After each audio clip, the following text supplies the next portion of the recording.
हाय फ्रेन्ड्स, गिबियावनो नोंथांमोनखौ बड'टेक help YouTube चेनेलाव बयखौबो बरायग्रोना लाबाय।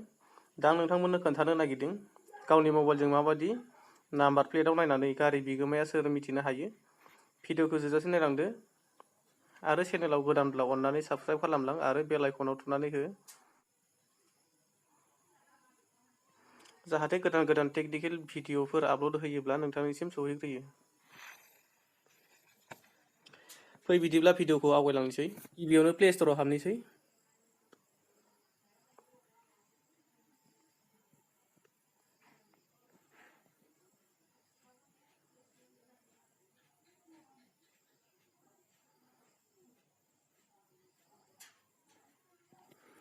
बेनिफ्राय बेयाव आरटिअ एप्स सार्च खालामनोसै।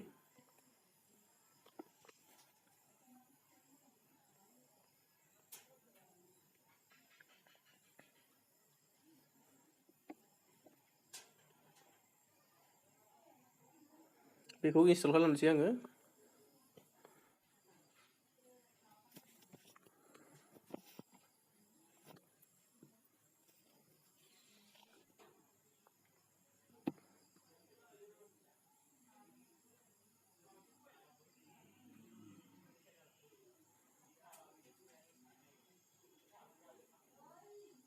अपेन खालामनोसै आं बेखौ। लडिं जागासिनो, दसे नेथ'दो।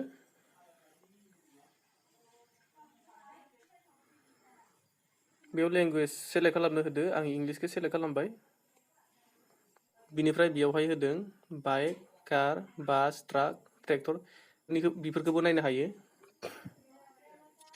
दा आं नोंथांमोननो एग्जाम्पल हिसाबै बाइकआवनो थांनानै होनोसै। दा आं नोंथांमोननो एग्जाम्पल हिसाबै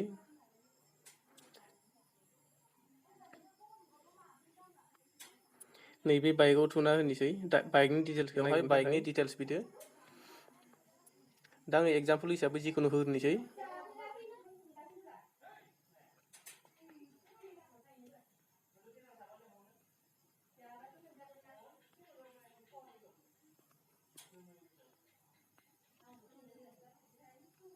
बिनिफ्राय गोथां नुनाय नैबेयाव सार्च खालामनोसै।